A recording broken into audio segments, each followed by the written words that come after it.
So before we actually get down to the edit on Premiere Pro, here's the man explaining the structure himself. What's the best way to draw it? Best way to draw it is as a hairpin, like that. When a film's first dialogue is, So where are you? and the last dialogue is, Now, where was I?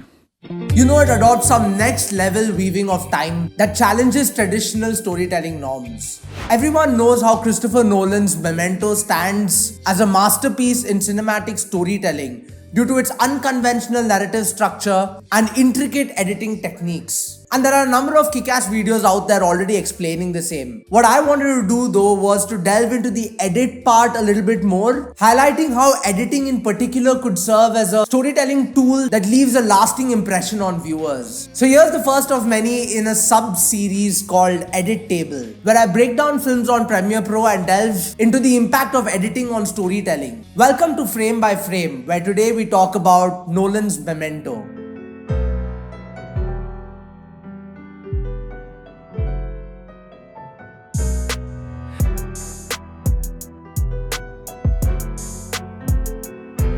Like I said, in this exploration, I'll delve into the film's innovative narrative structure, the genius of its editing, and the ability to transport viewers into the disoriented world of the protagonist. And of course, a couple of other films have also tried drawing inspiration from Memento.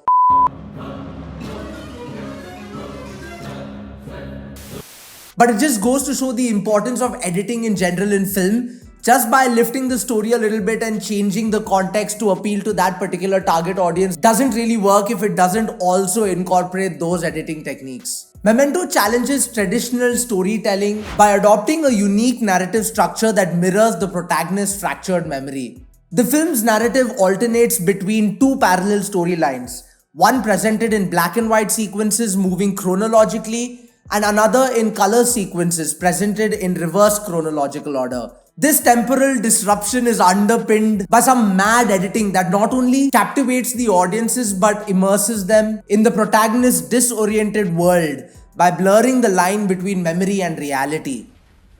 I'm disciplined and organized. I use habit and routine to make my life possible. Here's how Nolan approaches storytelling. In his own words, I don't write a story outline. I draw a lot of diagrams when I work. I do a lot of thinking about etchings by Escher, for instance. That frees me to find a mathematical model or a scientific model. I draw pictures and diagrams that illustrate the movement or the rhythm that I'm after.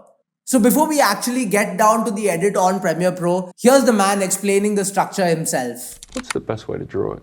Best way to draw it is as a hairpin, like that. That's basically the end of the movie. This stuff is the black and white stuff.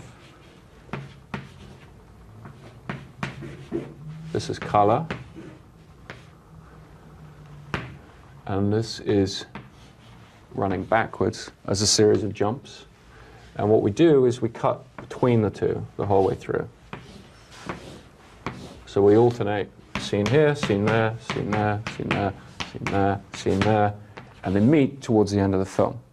Yep, that's right. These Nolans just operate on a different plane altogether. Anyway, if that helped, then great. Some context set. If not, then don't worry about it. That's what I'm here for. But I'm pretty sure that would have given you at least some insight and sneak peek into how the man thinks and how he approaches storytelling in general. The film's editing techniques are a crucial factor in rendering the audience's experience much like the protagonist's memory disorder, anterograde amnesia, and creating disruption in the narration. The abrupt shifts between color and black and white sequences keep the audience on edge, demanding active participation in putting all these different fragmented pieces of the puzzle together.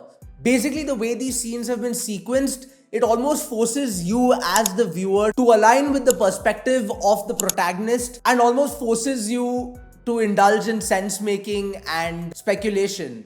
It creates an immediate effect for everyone who watches the film. We're right alongside Leonard at the start of every scene, questioning how he got there and what's going on. This way, the audience is denied the same information that the protagonist is.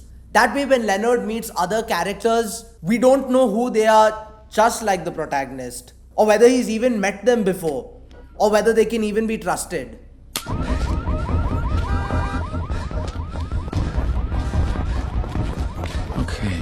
doing? Oh, I'm chasing this guy.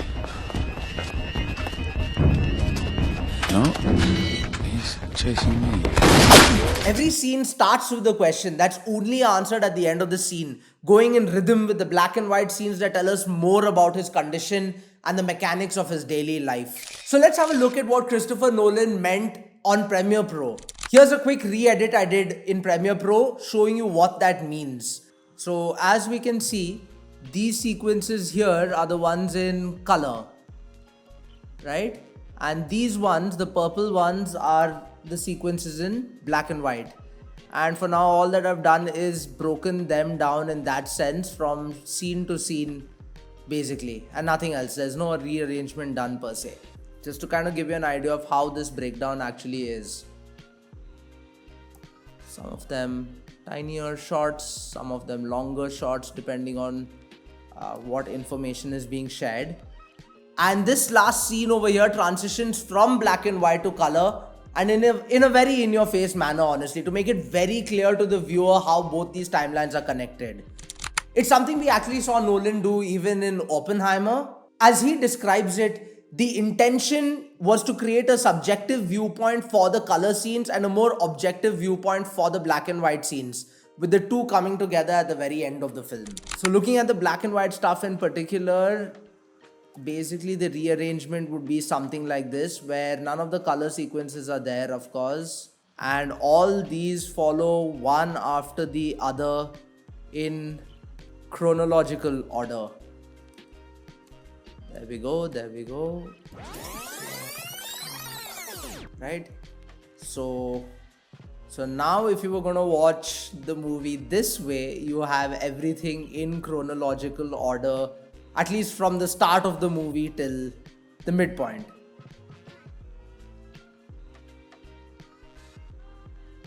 After that comes this scene. Just moving everything aside. And as we can see, it's a very in-your-face transition as we move from black and white to color.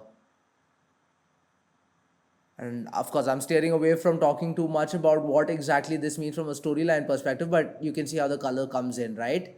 That's why I hope you can see why the edit matters. Because when the movie actually ended with this, the midpoint of the film, from a chronological perspective, of course, it left you thinking that Leonard actively chooses to forget so that he can be the hero who will avenge his wife's death, rather than accept the awful truth that he may have unintentionally caused her death. And through this conditioning, he's crafted this narrative in such a way that he can keep going on and on forever. At least that's the kind of vibe that you get from the story in the way it's structured at the moment. I gave you a reason to live, and you were more than happy to help. You don't want the truth. You make up your own truth. He has what he believes to be certain facts tattooed on his body, which essentially means that he's on the path of just bumping a bunch of poor John G's and James G's. You're a clue, you freak. Beg my wife's forgiveness before I blow your brains out. This vibe, of course, wouldn't have come at all if the entire story was told in its right chronology. And it's because we've spent the entire film tethered to Leonard's perspective. We see him the same way that he sees himself, not as a killer, but just someone who wants to make things right. The editing of the film was just a very clever way of simulating memory loss, to create a reality that matches Leonard's perspective. His truth becomes our truth. Sorry for digressing a real quick second over there to kind of describe the story in a little bit more detail, but onwards with the actual chronology of the film. Now the color sequences play in reverse order, so can't just clear the gaps like I did for the black and white sequences. Instead, they need to be rearranged this way. See.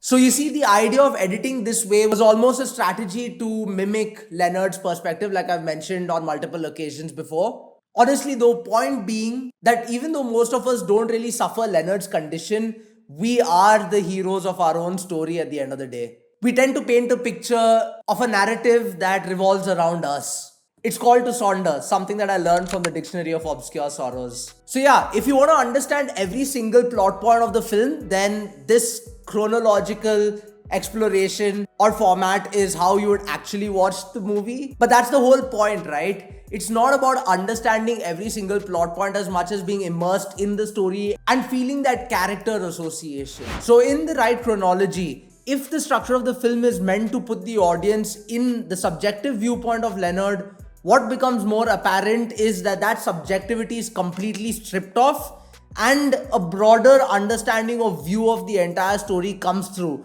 giving more context for the motivations of the character. What do you think I am? I'm not gonna kill someone for money. What then? Love? What would you kill for? Kill for your wife, wouldn't you?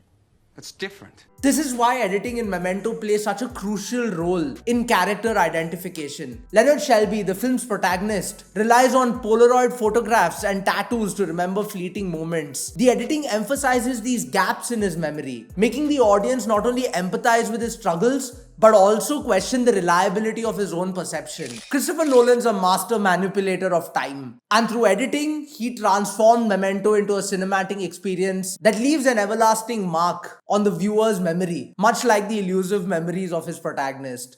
The film's visual aesthetics underscore the theme and narrative as well. The juxtaposition of black and white sequences evolves a stark contrast between Leonard's present state and his memories of the past. As the narrative unfolds in its unique structure, the audience pieces together the puzzle along with Leonard. Gaspar Noé's Irreversible did a good job at this, by the way, as hard a watch as it may have been, for different reasons. This breakaway from traditional storytelling creates suspense and encourages active engagement of the audience to speculate and figure out connections between these different scenes. Editing thus is not just a technical aspect of filmmaking, but also a crucial way of evoking curiosity and intellectual involvement. Hope you like this breakdown of the film and the Premiere Pro exploration. If you did, don't forget to like, share and subscribe. That'll give us a bit of an idea of what kind of content you'll actually like and if you should pursue doing a bit more of these kind of breakdowns. Peace out. I'll see you in the next one.